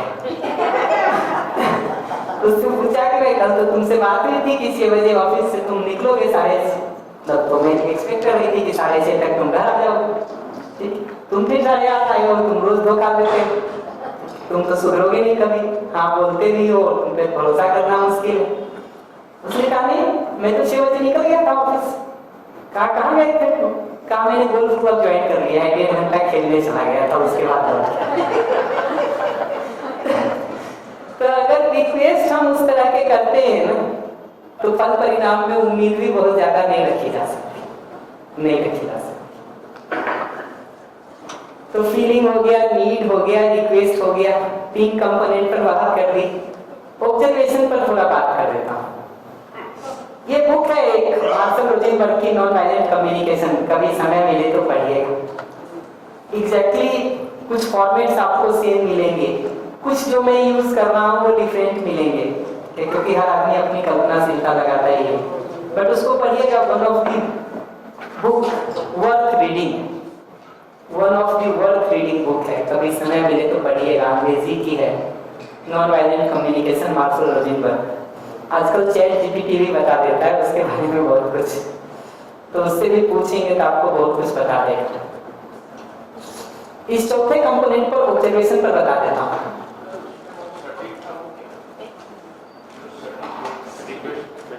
जी स्पेसिफिक, तुम मेरा ध्यान रखो, ये कोई सटीक रिक्वेस्ट नहीं। तुम हमसे प्यार नहीं करते हो, थोड़ा प्यार किया करो, ये कोई सटीक रिक्वेस्ट नहीं, क्योंकि इससे अगले को कुछ पता नहीं चलता है। मुख्य बात यह है कि क्या करने से आपको लगेगा कि मैं आपका ध्यान रखता हूं। वो अगर हमको कुछ सुनाई पड़ेगा तो हम करने का कोशिश भी कर सकते हैं, नहीं तो क्या करेंगे, नहीं तो क्या करेंगे। और सबके ध्यान रखने का अपना ढंग होता है, ढंग होता है। जरूरी नहीं है कि जिस तरह से आप चाहते हैं उसी तरह से मैं देख रहा हूं। माइक मैंने गोल्फ ज्वाइन कर लिया है ना, तो वो इस वजह से कि उसे लगा कि उसकी वाइफ ने उसके ऊपर क्वेश्चन मार्क लगा दिया है ना, इसलिए वो समय पे आने की बजाय उल्टा उसने गोल्फ ज्वाइन कर लिया है। उससे भी ज्यादा ये है कि आप स्वास्थ्य की सलाह दे रहे थे तो उसने स्वास्थ्य का प्रोग्राम चुन लिया। हाँ, चुन लिया। आपने ऑफिस काम निकल जाओ, बैठे बैठे तबीयत खराब हो रही है तो निकल गए। आप अगर ये प्लेस करने का काम करते कि आपको उस बात की जरूरत है तो शायद उसको कुछ समझ में आता, नहीं तो कहाँ समझ में आता है। या तो अगला इतना बुद्धिमान हो, लेकिन अगर अगला इतना बुद्धिमान होता तो आपको दुखी नहीं होता, फिर तो आपकी जरूरतें पूरी होती ही होती। समस्या तो सारी वही है जहाँ नहीं पूरा हो रहा है, नहीं पूरा हो रहा है। ऑब्जर्वेशन के बारे में थोड़ी बात बता देता हूँ कि कई बार जब हम घटनाओं को बताने जाते हैं ना तो अपनी तरफ से बहुत सारा मिर्च मसाला लगा कर देखें। कई बार लोग एक्सपेरिमेंट करते हैं, 10-15 लोगों को लाइन में खड़ा कर देते हैं, पहले को कुछ बताते हैं कान में जो दूसरा न सुन सके, वो दूसरे को कहता, दूसरा तीसरे को कहता, 15 के बाद 16वां आके पहले को कहता है ना, तो दिखता है बात ही बदल गई। तो बहुत बार जब हम बोल रहे होते हैं अपनी तरफ से बहुत सारा मिर्च मसाला तड़का लगाने का काम कर देते हैं। घटना जैसी घट रही है उसको उतना ही देखना और बताना होता है। हम घटना को वैसा नहीं बता के जब उसमें अपना ये जोड़ने लगते हैं, जजमेंट जोड़ने लगते हैं, लेबलिंग करने लगते हैं, निष्कर्ष जोड़ने लगते हैं, इंटरप्रिटेशन जोड़ने लगते हैं, अपने ही मन से एक स्टोरी बना के जोड़ना शुरू कर देते हैं, तकलीफ शुरू हो जाती है। और बहुत बार जिंदगी में देखेंगे हम एक दूसरे के लिए अपने मन में ही बहुत सारा स्टोरी बना आप अगर यहाँ से गुजरे और नमस्ते नहीं किए, हम अपने मन में स्टोरी बना लेते हैं, अच्छा कल उससे हम मिले थे इसलिए लगता है नाराज है और बात नहीं कर रहे। दसियों स्टोरी हम अपनी तरफ से क्रिएट कर देते हैं, और क्रिएट करें इसमें भी प्रॉब्लम नहीं है। जब बात करने जाते हैं तो उसको सच्चाई मान के शुरू करते हैं, अगले को पता भी नहीं चलता है कि कौन से ग्रह से आके बात कर रहा है, पता भी नहीं चलता है। तो जब भी हम घटना बता रहे हैं ना तो जैसा देखा या सुना है वैसा ही बताना होता है, ठीक एक सीसीटीवी कैमरे की तरह। जितना उसमें रिकॉर्ड होता है ना उतना ही बताएंगे ना तो घटना के विवरण पर हम दोनों की सहमति बन जाएगी। सहमति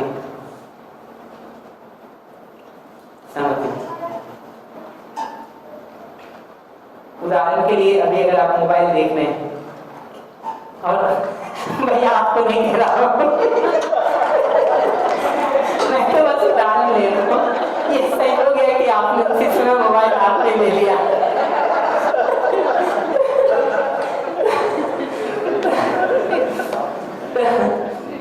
तो अगर मैं आपको हाथ में मोबाइल देखता हूँ ना और मैं अगर यहाँ से शुरू करता हूँ कि तुम लापरवाह हो, कुछ भी ध्यान नहीं देते हो, ठीक है, कुछ भी ध्यान नहीं देते हो,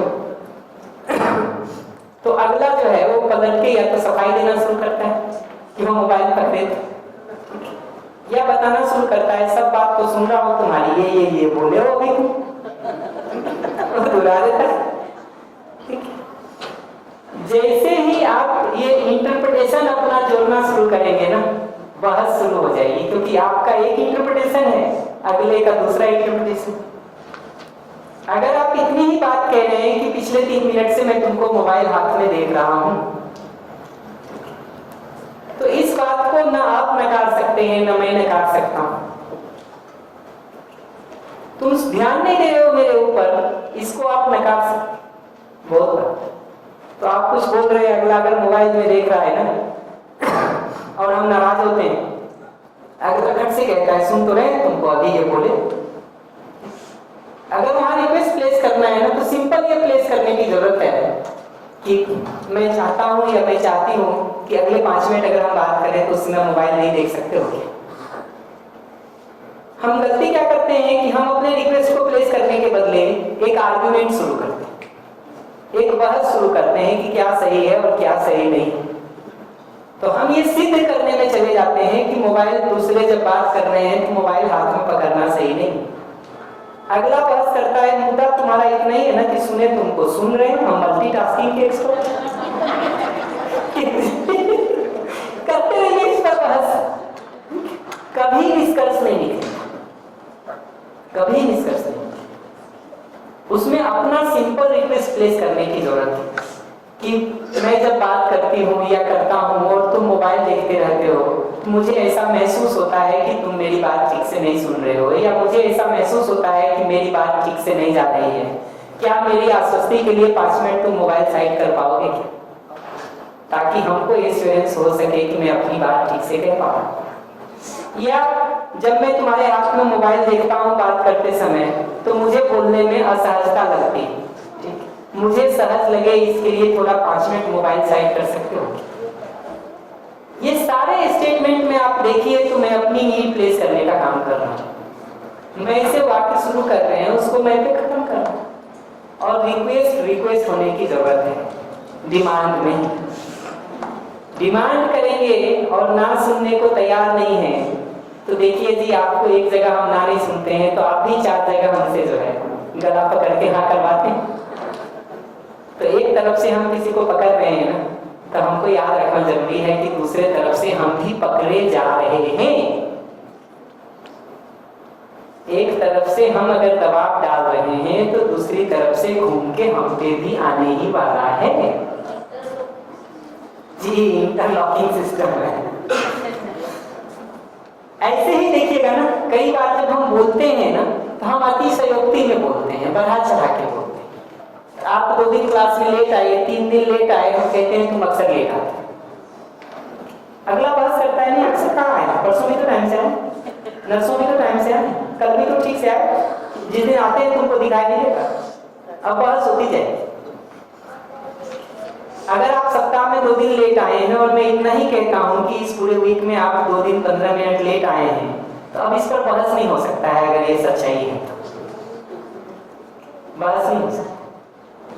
हम जो उसमें इंटरप्रिटेशन निकाल देते हैं कि तुम काम के प्रति लापरवाह नहीं हो, सिंसियर नहीं हो, तुमको कोई मतलब नहीं रह गया है, ये सब जैसे ही शुरू करेंगे बहस शुरू हो जाएगा। क्योंकि अब ये इंटरप्रिटेशन है, अब ये एनालिसिस, अब ये अपनी स्टोरी ऐड करने की बात है। घटना को ठीक ठीक बताने का फल ये होता है कि हम सेम पेज पर होते हैं। घटना अगर हमने जैसी घटी है वैसा ही बता रहे हैं तो हम सेम पेज पे होते हैं, सेम पेज पे। हमारी और आपकी दोनों की सहमति होती है उस घटना के। अगर हम अपना इंटरप्रिटेशन देना शुरू करते हैं, अपना एनालिसिस देना शुरू करते हैं, अपनी तरफ से ऐड करना शुरू करते हैं, तो हमारे पेज ही बदल जाते हैं, बस होता है। इसी तरह से बढ़ा चढ़ा के हम बोलते हैं, एग्जैगरेट करके बोलते हैं, अतिशयोक्ति बोलते हैं। बढ़ा चढ़ा के बोलना जानते हैं? अतिशयोक्ति कहते हैं हिंदी में, गुजराती में पता नहीं मुझे क्या कहते हैं। सेम बढ़िया। तो ऐसा अतिशयोक्ति से जब हम कहते हैं ना, तो बहस वहीं पे शुरू हो जाती है। तो 1 घंटे से मोबाइल खेलते हुए बच्चे को भी अगर आपने कह दिया कि 2 घंटे से मोबाइल देख रहे हो, वो बताएगा घड़ी देखने आता है तुमको? स्कूल की छुट्टी कितने बजे होती है? वो यहाँ से बात होती, यहाँ से बात होती। अतिशयोक्ति जैसे ही हमने किया, उसको बढ़ाया जैसे ही, हर समय ऐसा ही करते हो, कभी ठीक नहीं करते हो, हमेशा तुमको ऐसे ही देखते हैं, ये सब शब्द जैसे ही जोड़ देते हैं ना, तो हम कह रहे होते हैं तुम हमेशा ठीक नहीं करते हो, उन दिनों को देख के जब उसने ठीक नहीं किया। और वो बहस कर रहा होता है उन दिनों को देख के जब उसने ठीक किया। ये तो अंत काल कभी ना आएगा बहस का, अनंत काल तक चलेगा। तो जैसे ही हम बढ़ा चढ़ा के बोलते हैं, विश्लेषण निष्कर्ष जोड़ना शुरू करते हैं, जजमेंट जोड़ते हैं, लापरवाह हो, नालायक हो, बेवकूफ हो, ध्यान नहीं देते हो, ये सारे जजमेंट जोड़ेंगे ना, बस होने ही बात। हम सेम पेज पर ही नहीं आ पाते, एक पेज ही नहीं बनता है हमारा चर्चा। हम 2 अलग अलग लोग से बात कर रहे होते, एक दूसरे का लैंग्वेज ही नहीं समझता, समझ में नहीं आता, बहस चलती रहती है। तो ऑब्जर्वेशन कंपोनेंट समझ में आया किसको कहते हैं? ये 4 कंपोनेंट की हम बात कर रहे थे। अपने बोलने में अगर ये 4 रखेंगे ना, तो बहस नहीं होगा, समस्या नहीं आएगी। उलझने नहीं फंसेंगी। रिक्वेस्ट के बदले डिमांड पर आ गए, बहस शुरू हो जाएगी, बहस शुरू हो जाएगी। नीड के बदले स्ट्रेटजी पर आ गए। नीड का मतलब वो मूलभूत जरूरत जिसके पूरा नहीं होने को लेके हम चर्चा कर रहे हैं। स्ट्रेटजी का मतलब है वो तरीका जिस निष्कर्ष पर हमने खूंटा पहले ही गाड़ दिया। अगर खूंटा गाड़ ही दिया है तो फिर बहस होगा। नीड से शुरू करेंगे तो हमेशा चर्चा हो सकती है। आपकी नीड, मेरी नीड, और अब ये हमारी नीड है तो उसको पूरा करने के उपाय को हम साथ मिलकर के ढूंढते हैं। इस रूप में हम टेबल के सेम साइड में होते हैं, ना कि अपोजिट साइड में होके बहस कर रहे हैं।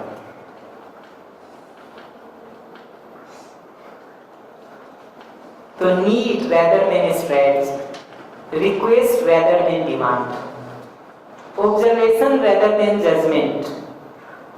हम जब बताते हैं जो घटना घटी है वही बताते हैं, उसके साथ जजमेंट, क्रिटिसिज्म, ब्लेम, कंपैरिजन, अतिशयोक्ति, एग्जैगरेशन ये करने का काम नहीं करते। अगर वो करेंगे तो बहस बहस। और यहाँ पर हम अपने फीलिंग और इमोशंस को बताने का काम करते हैं। तो ये वाक्य मैं से आता है, ना कि दूसरे को ब्लेम करने का, कंप्लेन करने का, उसको नालायक, नकारा, निकम्मा, बेकार, बेवकूफ ये बताने का काम। अभी हम जाने अनजाने ऐसा सोचते हैं कि चर्चा हो रही है तो जितना हम दूसरे को गलत और बेकार सिद्ध कर देंगे उतना वो कहेगा कि हाँ तुम बड़ा अच्छा कह रहे हो, हम ठीक करेंगे कल से। उम्मीद हमारी ये होती है कि हम जितने जोर से ये गलत, बेकार, नकारा, निकम्मा सिद्ध कर देंगे उतना वो कहेगा हाँ बड़ा अच्छा कह रहे हो, तुम ठीक करेंगे ना हम कल से। कभी नहीं होता जी, कभी नहीं होता। जितना ज्यादा हम वो करते हैं उतना ज्यादा अगला अपने को कड़ा हुआ महसूस करता है, दूरी महसूस करता है। बस प्लीज एक सेकंड हमको दीजिएगा, एक मिनट बस। तो हम ये चारों कंपोनेंट के बारे में 2 कमेंट कर रहे हैं। अगर ऑब्जर्वेशन है ना कि जजमेंट, फीलिंग बता रहे हैं हम ना कि थॉट का एनालिसिस, नीड बता रहे हैं ना कि स्ट्रेटजी पर खूंटा गाड़ दिए हैं, रिक्वेस्ट कर रहे हैं ना कि डिमांड पे आ गए हैं। अगर ये कर रहे हैं हम तो देखिए संवाद फंसता है क्या। इसको छोड़ करके नीड के बदले स्ट्रेटजी पर उतर आइए, रिक्वेस्ट के बदले डिमांड पर उतर आइए, फीलिंग या इमोशंस को बताने के बदले थॉट में उसको बेकार, नालायक, नकारा, निकम्मा बताना शुरू कर दीजिए, और ऑब्जर्वेशन के बदले उसको अतिशयोक्ति कर दीजिए, उसमें अपने निष्कर्षों को मिला दीजिए। देखिए क्या स्थिति होगी। एक कमेंट तो मैं ये कर रहा हूं, दूसरा कमेंट ये कर रहा हूं कि अगर अगला नाराज होके कह रहा है तो उसकी नाराजगी के पीछे उसकी कौन सी जरूरत पूरी नहीं हो रही है, हम इतने को ही सुनने पहचानने का काम करते हैं। और जब हम अपनी किसी नाराजगी को, उदासी को, परेशानी को बताने का काम कर रहे हैं तो मेरी कौन सी जरूरत पूरी नहीं हो रही है, हम इसको बताने का काम करते हैं। तो आपको सुनते समय अपने को बीच में नहीं लाते हैं और अपने को बोलते समय आपको बीच में नहीं लाते। अपने को बोलते समय आपको बीच में लाएंगे तो हम कटघरे में खड़ा करेंगे, और आपको सुनते समय अगर अपने को बोलते समय आपको बीच में लाए ना तो आपको कटघरे में खड़ा करेंगे। और अगर आपको सुनते समय अपने को बीच में ले आए तो या तो हम डिफेंसिव होते हैं या रिएक्टिव होते हैं, या कुछ थोड़े लोग ऐसे भी होते हैं जो डिप्रेसिव हो जाते हैं, डिप्रेशन में चले जाते हैं। हाँ यार मैं तो नालायक ही हूँ, नकारा ही हूँ, निकम्मा ही हूँ, बेकार ही हूँ, हमसे तो कुछ होता ही नहीं है। कुछ वैसे भी लोग होते हैं, आजकल इनकी संख्या कम होती जा रही है। आजकल तो ज्यादातर जो है वो या तो डिफेंसिव है या रिएक्टिव। तो इतना मुझे इस संदर्भ में कहना था बोलने की जगह से। Yes please. जैसे रियल लाइफ की सिचुएशन है कि अगर कोई आपके कुछ अमाउंट पैसे खा लेता है और है ना, तुमने उसको रिक्वेस्ट किया कि आप ये अमाउंट डिपॉजिट करो, है ना, और वो रिसेंट घटना है, हाँ ब्रीफली, तो है ना, उसमें मैंने बहुत पहले प्यार से बोला, 5 साल का रिक्वेस्ट ही किया, लेकिन वो हाँ बोला, लेकिन फिर वो सपोज वो रिटर्न ही नहीं कर रहा और उसको पता है कि ये उनके ही लोगों ने उतना अमाउंट का कुछ चोरी की है जो रिटर्न नहीं आया है, तो फिर है ना, हम कम्युनिकेट कैसे करें इस विधि से? 2 में से एक उपाय है, पहले दूसरा ही बता देता हूँ फिर पहले पे आता हूँ। देखिए, अंतिम उपाय तो ये है कि भारत का संविधान जो अधिकार आपको देता है थाना, पुलिस, कोर्ट, कचहरी का, आप वो कर सकते। सामाजिक विधि से आप जो कर सकते हैं, इंटरमीडिएट लोगों से बात करने का वो आप कर सकते हैं। अंतिम उपाय तो उतना ही, नहीं मिलेगा वो पैसा, अंतिम उपाय तो उतना ही। उससे ज्यादा खराब आप कुछ करेंगे तो आपका एक्शन ही गलत कहलाएगा और आपको ही पनिशमेंट मिलेगा। ये बात पकड़ में आती है कि आप मैक्सिमम क्या कर सकते हो। आपने दिया पैसा किसी को और वापस नहीं हो रहा, आप मैक्सिमम क्या कर सकते हो? संविधान जो अधिकार दे रखा है आपको, थाना जाओगे, पुलिस जाओगे, कोर्ट जाओगे, कचहरी जाओगे या समाज के दूसरे लोगों से बात करोगे, यही तो कर सकते हो। इससे ज्यादा अगर आप कुछ करोगे, उससे वसूलने के लिए गलत तरीकों को अप्लाई करोगे तो आप ही जेल जाओगे कि नहीं जाओगे। बेस लाइन ये पकड़ना जरूरी है, बेस लाइन ये पकड़ना जरूरी। एक बात तो मैं ये कहूंगा।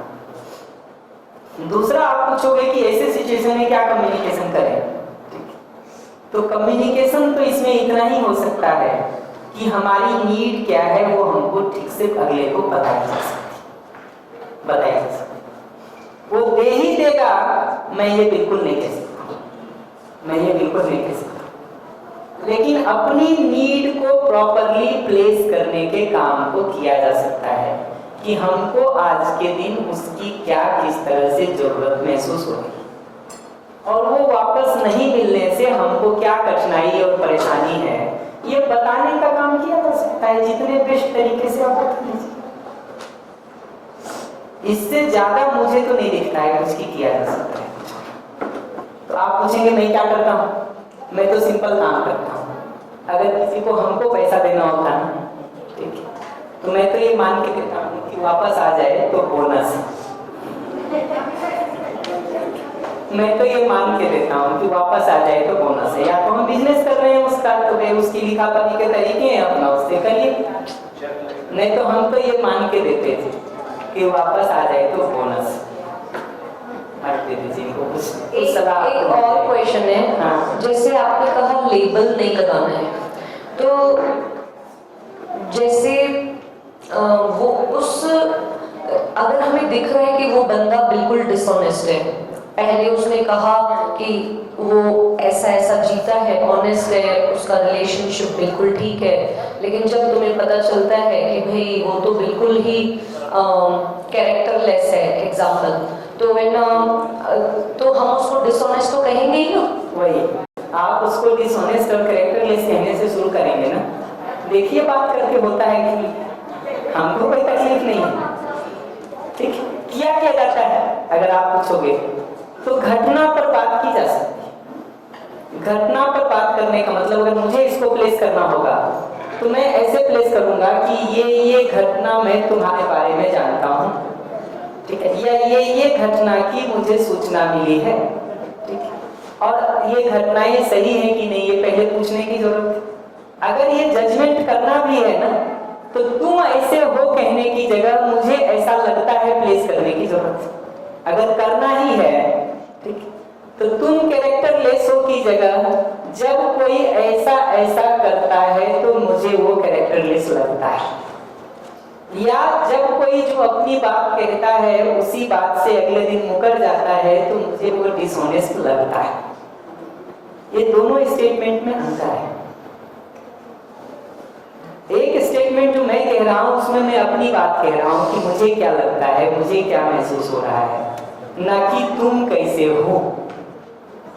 तुम कैसे हो में हम दूसरे के बारे में बात कर रहे हैं। अगर करना भी है वही काम ना, तो भी उसको करने का ढंग ये होता है। अगर नीड फीलिंग में बताना होगा तब तो तुम डिसऑनेस्ट हो की जगह ये बताना होता है कि मैं ये अपेक्षा रखता हूँ या रखती हूँ कि मुझे आज कोई कुछ कहे तो उसी हिसाब से आगे वैसा जिए। मुझे ये ऑनेस्टी लगती है, और मेरी ये ऑनेस्टी की नीड जब कभी भी पूरी नहीं होती है तो मैं पीड़ित होती हूँ, परेशान होती हूँ, इरिटेट होती हूँ, असहाय महसूस करती हूँ, या जो भी पीड़ा होती है आपको वो बता सकते हैं।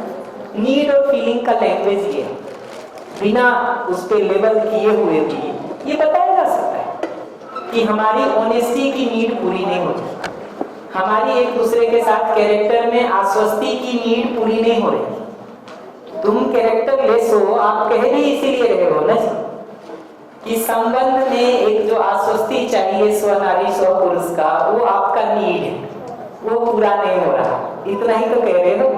तो इसी नीड को बताया जाए ना, ये नीड पूरा नहीं होने से हमको संबंध में आश्वस्ति नहीं लगती है, तकलीफ होती है, परेशानी होती है, विश्वास की कमी होती है, रिश्ता टूटता हुआ लगता है, यही बताया जाए ना।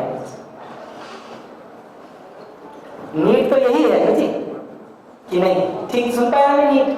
Thank you. कुछ कह रही? देखिए दीदी का प्रॉब्लम है कि उन्होंने पैसे दिए और वो नहीं आ रहे हैं, है ना जी। तो हम उसकी निजी जिंदगी पे ऑनेस्ट डिसऑनेस्ट इस बात पे जाए ही क्यों? अपने को वहां जाने तक का मतलब नहीं है, अपने को तो पेमेंट लेना है सीधी सी बात। तो एक तो ये कि वास्तविकता में देखें कि उसके भाव, उसके एक तो है कि पैसे तो हैं पर भावना नहीं है देने की, है ना। और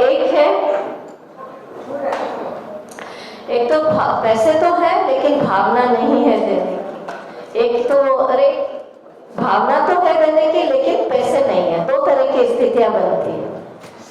तो भावना देने की है और पैसा नहीं है, ऐसी स्थिति के अंदर तो ठीक है कि उसे कुछ समय दे दिया जाए, तो उसे थोड़ा समय दे दिया जाए, है ना।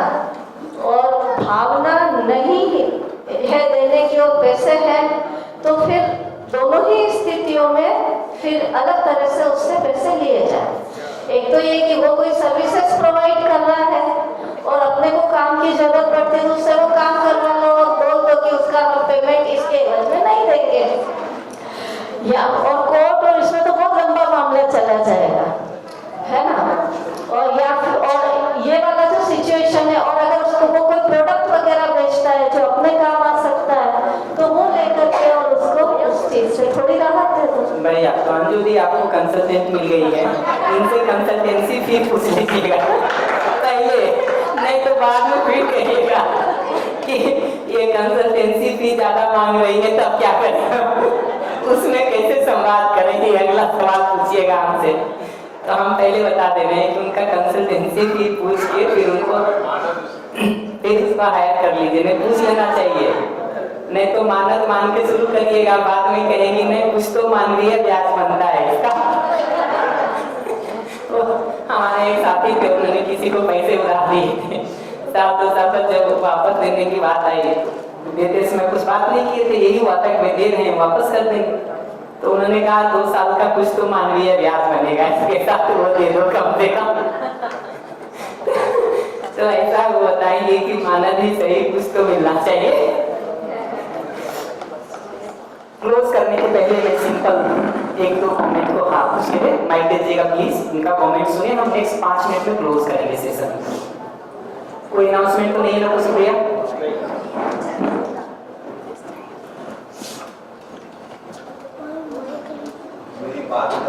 मेरी बात अभी ये इसके रिलेटेड तो नहीं, लेकिन अभी एक शब्द आया था अतिशयोक्ति, तो 1 मिनट 2 मिनट का मेरा, जैसे हम ऐसे शिविर में कुछ बातें सुनते हैं कभी किसी के अनुभव, तो स्टार्टिंग में तो कभी कभार यही लगता है कि यार ये तो अति है, ऐसा तो नहीं हो सकता।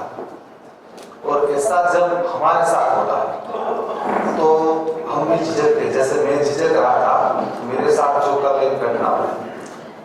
यहाँ से जाने के बाद, कल का एक्सपीरियंस शेयर किया था, यहाँ से घर जाने के बाद किसी को अतिशयोक्ति लगती है तो ठीक है, लेकिन यहाँ से घर जाने के बाद, खाना खाने के बाद मैंने अपनी वाइफ को बताया कि उसकी मदर यानी मेरी सासू जी को मेजर अटैक आया है, जो कि परसों रात को आया था और कल वो आईसीयू में। मुझे कल पता चल गया था दिवस, कल दिन में। तो घर पे एकदम खाना खाने के बाद शांति से, कल वो आईसीयू में थे, तो मैंने शाम को उसको खाना खाने के बाद शांति से बताया। थोड़ी देर वो भावुक हो गई, ये वो।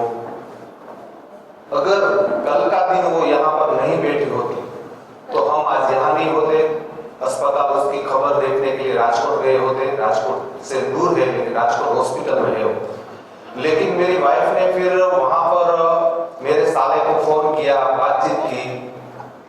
थोड़ी देर मेरी वाइफ बोली कि तुम्हारी तो शिविर है, तो एक काम करती हूँ, मैं ही चली जाती हूँ अपनी मदर की खबर देखने के लिए।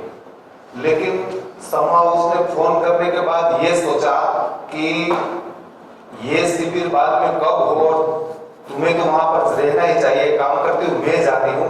और उसके बाद उसने ये डिसीजन लिया कि चलो मैं भी नहीं जाती हूँ, हम दोनों ये शिविर खत्म होने के बाद मेरी मदर की खबर देखने जाएंगे। तो मेरे लिए तो ये चमत्कार है। अगर कल का दिन ये यहाँ पर नहीं बैठती और मैं यही बात उसको कहता कि एक काम करो, तुम जाओ और मैं शिविर में जाऊंगा, तो हमारा संवाद या तो लड़ने झगड़ने का होता। वो बोलती कि तुम्हारी माँ होती तो तुम जाते शिविर में। तो मुझे भी ये लगता है कि उसने एक बार भी ये नहीं बोला कि नहीं आप साथ में चलिए। एक दिन में इतना बदलाव, तो मैं तो अपने आप में ये चमत्कार देख रहा हूँ। और मेरे लिए ये शिविर की ये है कि उसको भी लग रहा है कि ये अगर ये शिविर में जा रहे हैं तो ठीक कर रहे हैं, अगर वो आती है तो ठीक है, नहीं आती, लेकिन वो तो ठीक कर रहे हैं। तो ये मेरी उपलब्धि है। किसी को अतिशयोक्ति लग रही है तो ठीक है, लेकिन ये चमत्कार है मेरे लिए। Thank you. देखिए, एकदम सिंपल सी बात है। हम अगले का अगर खून पीना बंद कर देते हैं ना, तो अगला भी हमारा खून नहीं पीता है। हम खून पिए जा रहे हैं दूसरे का, तकलीफ सारा वहां है, हमको पता नहीं चलता है ये बात। और हम जब दसियों तरह से अगले का खून पी रहे होते हैं, तो अगला एक रिएक्टिव इरिटेटिव मोड में शुरू से ही होता है। और जैसे ही वो रिएक्टिव और इरिटेटिव मोड में है, हर बात पे बहस होगी, बात बात पर बहस होगी, वो कभी नहीं रुक सकता है, कभी नहीं रुकेगा। हमको ये दिखना जरूरी है कि दूसरे में अगर हम बदलाव चाहते भी हैं ना, और ये मैं अभी घर परिवार नजदीकी संबंधों को ये बात कर रहा हूँ, देश दुनिया को आप देखेंगे कि इन जगहों पर जब हम जी रहे हैं ना, तो अगले को एक अनुकूल वातावरण देना उसका सबसे सटीक उपाय है। मैं एकदम सिंपल उदाहरण देता हूँ इसका कि कोई आम का पेड़, आजा आजा बेटिया 5 मिनट और सुनने दे दे हमको। क्या विचार, 5 मिनट और चला ले क्लास, 5 मिनट और चला ले क्लास। Thank you.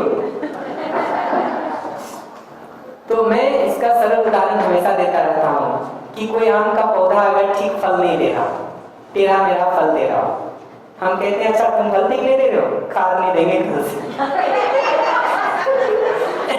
खाद देना बंद कर देते, फल नहीं आता है ठीक, अच्छा अभी भी नहीं दोगे, पानी नहीं देंगे, फिर भी नहीं दोगे फल, अच्छा कुल्हाड़ी मारेंगे तुमको रोज थोड़ा, अभी भी नहीं दोगे, अब तो काफी डालेंगे तुमको। हमको ये पकड़ना जरूरी है कि ये तरीके से वो फल देगा बढ़िया, या उसको एक अनुकूल वातावरण देंगे, उसको क्या कठिनाई हो रही है उसको पहचानेंगे, रोग लग रहा है कि पानी नहीं मिल रहा है, कि ज्यादा हो रहा है, कि खाद नहीं मिल रहा है, कि मौसम ठीक नहीं बैठ रहा है, ये पहचान करके उसको सहयोग करने का काम करेंगे, तब फल ठीक मिलेगा।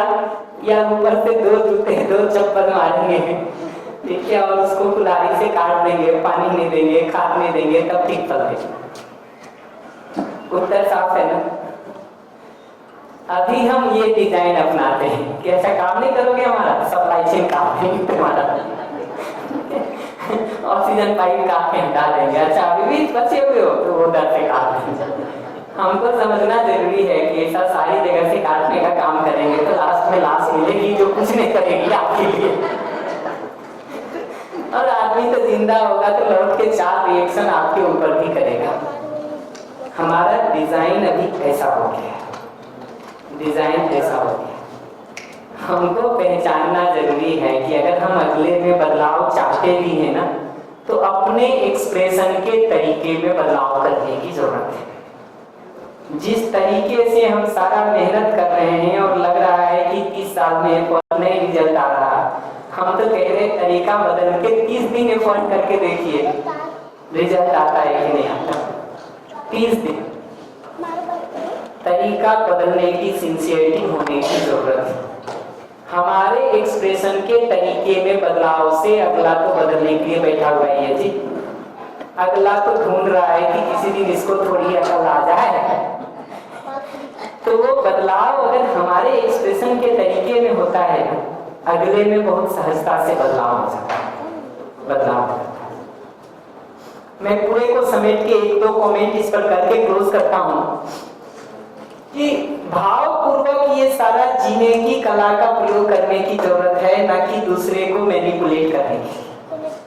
ये सारा जो हम बात कर रहे हैं ऑब्जर्वेशन को बताने का, फीलिंग को बताने का, नीड को बताने का, रिक्वेस्ट का, ये इसलिए नहीं कर रहे हैं कि दूसरे को मैनिपुलेट करके उससे अपनी बात मनवा सके। ये इसलिए कर रहे हैं कि विश्वास, सम्मान और स्नेह के भाव के साथ हम दोनों की जरूरतें पूरा होने का काम हो सके और उसको बेस्ट पॉसिबल वे में हम ऑप्टिमाइज कर सके। ये भाव नहीं होगा और फिर ये प्रयोग करना शुरू करेंगे, कुछ ज्यादा निष्कर्ष नहीं। निर्णय लेने के पहले संवाद किया जाए, ना कि निर्णय लेने के बाद। इस पर तो बात कर ही दिया मैंने। सही गलत को चर्चा करने के बदले और सिर्फ कौन सही है कौन गलत है को ढूंढने के बदले अगला जहां खड़ा है वहां से सार्थक जीने का डिजाइन क्या हो सकता है, इसको सोचने की जरूरत है। तो आपने ऊंची आवाज में बोला ठीक, अब उस पर मैं कैसे रिस्पॉन्स कर सकता हूँ कि मैं भी नॉर्मल रह सकूं और आप भी सहजता की तरफ आ जाएं। ये हमारे जीने का डिजाइन होने की जरूरत है। एक बात ये लिखी है कि अगर सही गलत की बात करनी भी है ना, तो कौन सही है कौन गलत है इस पर चर्चा करने के बदले क्या सही है क्या गलत है इस पर चर्चा होने की जरूरत है। ये दोनों का अंतर पता चलता है। कौन सही है कौन गलत है में सारा मुद्दा ये होता है कि मैं सही कि तुम सही।